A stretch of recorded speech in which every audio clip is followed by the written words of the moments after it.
करणार नाही अशा प्रकारची अपेक्षा आज त्यांच्याकडून झालेली आहे. इतर अनेक गोष्टी आहेत. आधीच्या वक्त्यांनी अनेक गोष्टीवर अतिशय चांगले निरीक्षण तुमच्याबरोबर केलेले आणि म्हणून त्या खोलात मी जात नाही. याचे 2-3 गोष्टी मला फक्त सांगायच्या आहेत. एक, शेती आणि शेतकऱ्यांच्या बाबतीत आपल्याला वेगवेगळा कार्यक्रम घ्यावा लागतो. पण गेल्या 8 महिन्यामध्ये महाराष्ट्रामध्ये 1183 शेतकऱ्यांनी आत्महत्या केली गेल्या 8 महिन्यामध्ये. त्याच्यामध्ये विदर्भातले 707 आणि मराठवाड्यामध्ये 520 शेतकऱ्यांनी आत्महत्या केली. याची नोंद ही घ्यावी लागेल. आग्रह करून राज्य आणि केंद्र सरकारला या बाबतीत कठोर पावलं टाकण्याची भूमिका मांडावी लागेल. आणि जर या ठिकाणी केंद्र आणि राज्य सरकार लगेची भूमिका घेत असेल तर आपल्याला त्याबद्दलचा कार्यक्रम एक वेगळा घ्यावा लागेल. त्याची तयारी ही आपण करूया. एक महत्त्वाचा प्रश्न आज सगळं महाराष्ट्रात झाला आणि तो प्रश्न आरक्षणाचा. जितेंद्र आव्हाड यांनी त्याच्याबद्दल सविस्तर चिंतन आपलं केलं. मला स्वतःला असतं या सगळ्या प्रश्नाकडे एका वेगळ्या दृष्टिकोनातून बघितलं होतं. जे काही चित्र दिसतंय ते चित्र चांगलं नाही. मी जिल्ह्यांची नावं घेत नाही, पण काही जिल्ह्यामध्ये मला लोक सांगतात की कटुता इतकी आहे की एखाद्या मराठा समाजाच्या कुटुंबाने हॉटेलचा धंदा काढला की इतर जातीचे लोक तिथं जातात. उद्या वंजारी समाजाच्या व्यक्तीने एखादा व्यवसाय सुरू केला तिथं मराठी जात नाही. असं काहीतरी वेगळं वातावरण काही ठिकाणी आहे असं ऐकायला मिळतं. हे खरं किती खोटं किती हे मी आज सांगू शकत नाही, पण त्याची चर्चा आहे आणि ती चर्चा आहे ही चर्चा आपल्याला नाकारता येत नाही. आज पिढ्यानपिढ्या एकत्र असतात. कुटुंब आज एकमेकाच्याबद्दल गैरविश्वासाने बसतात. आरक्षण याची चर्चा सगळीकडे सुरू झालेली आहे. मला स्वतःला असतं की याच्या खोलात जायची गरज आहे. पण राज्य सरकार याच्याकडे कसं बघतंय याची स्पष्टता अद्याप आलेली नाही.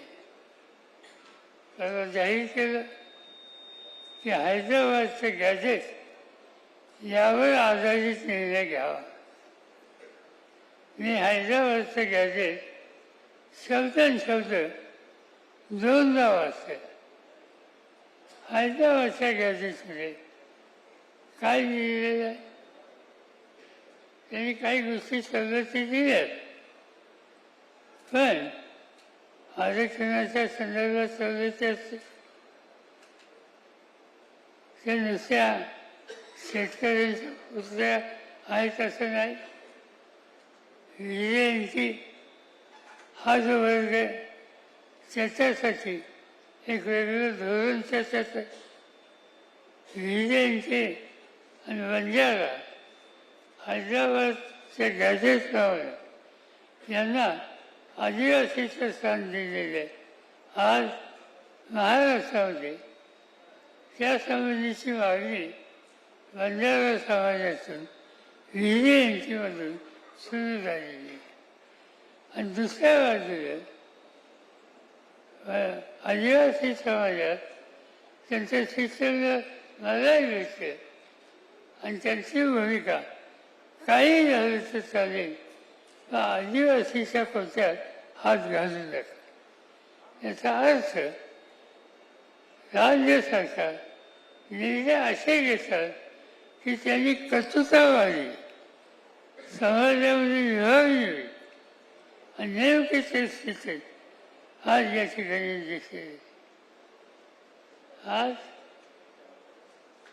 याचा बघण्याचा दृष्टिकोन जो आहे तो मला योग्य दिसत नाही. केंद्र राज्य सरकारने 2 समित्या केल्या आरक्षणाच्या संदर्भात. एक विजय इंस्टिट्यूटसाठी ते काय त्या मंत्र्यांचं नाव बावनकुळेंच्या अध्यक्षतेखाली आणि दुसरी मराठा समाजाच्या विखांच्या अध्यक्षतेखाली.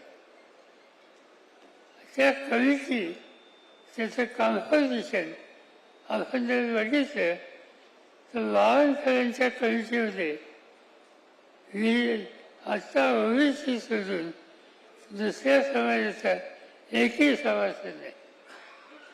आणि विखांची कमिटी बघितली तर महाजन नावाचे मंत्री हे जर सोडले तर सगळे फक्त मराठा आहेत. राज्य सरकारच्या कमिट्या एका जातीच्या ह्या कधी करायच्या नसतात.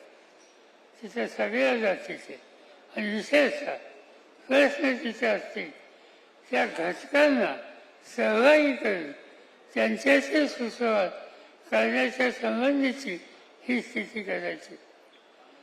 पहिल्यांदा 2 कमिट्याची आवश्यकता ही होती का? 2 कमिट्या केल्या, यांच्याकडून मागण्या येतात, दुसरीकडून दुसऱ्या मागण्या. याचा अर्थ आत्ताचं राज्य सरकार यांना प्रश्न सोडवायचा का सोडवायचा नाही, कर्तृत्व वाढवायचं अशीच चित्र आज या ठिकाणी बघायला मिळते.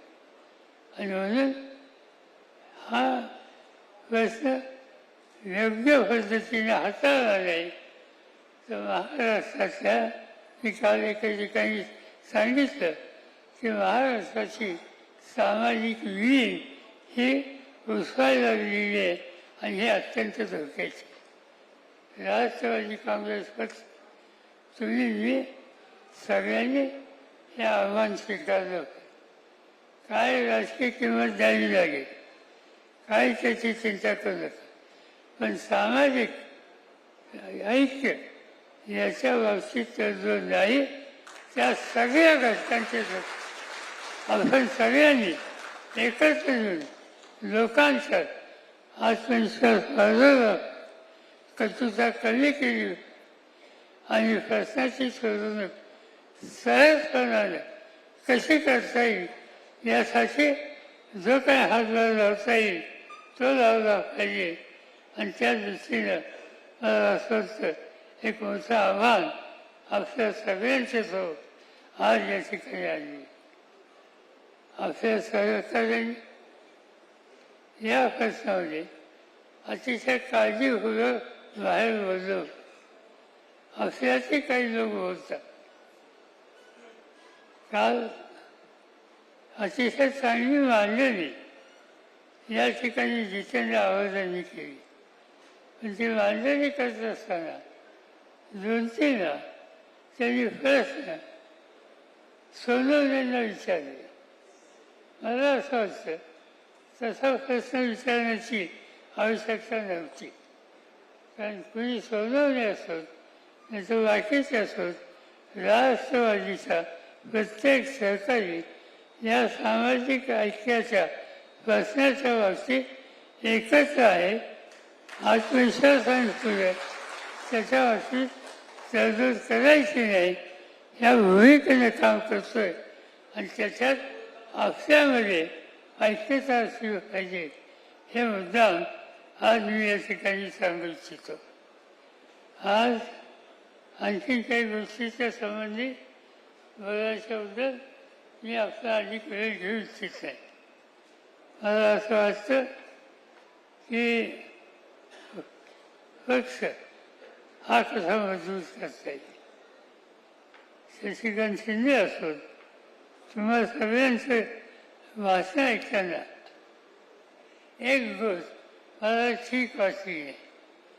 पुन्हा पुन्हा तुम्ही म्हणत असता की साहेबांचा पक्ष, साहेबांचा पक्ष हा एका व्यक्तीचा पक्ष नाही, हा साहेबांचा पक्ष नाही, राष्ट्रवादी विचाराची पद्धत आणि विचारधारा या सगळ्यांनी घेतलेली आहे त्यांचा हा पक्ष आहे, हा एका व्यक्तीचा आहे असं वाचन उभा करून करत हा पक्ष आपल्या सगळ्यांचं त्या भावनेनं काम करण्याची तयारी आणि मानसिकता ही आपण ठेवली पाहिजे एवढंच या ठिकाणी सांगतो. मला थोडं बोलण्याच्या संबंधीचे थोडे प्रश्न आहेत, त्यामुळे मी काही सविस्तर या ठिकाणी बोलू इच्छित नाही. पण मला आनंद आहे की आपण दिवसभर इथे बसलो, अनेकांचे चांगले विचार ऐकले आणि हे सगळं ऐकून घेण्याच्या साठी सकाळपासून आता मोठ्या संख्येनं आपण सगळे सहभागी आहात. अशा जिल्हा परिषदा, पंचायत समिती, नगरपालिका. तर हैदराबाद गॅझेट दोनदा वाचलं, आरक्षणाचा प्रश्न योग्य पद्धतीनं हाताळा असं महत्त्वाचं विधान शरद पवारांनी केलेलं आहे. तर शरद पवारांनी आता आरक्षणाच्या या मुद्द्यावरून महायुतीला सल्ला देखील दिलेला आहे.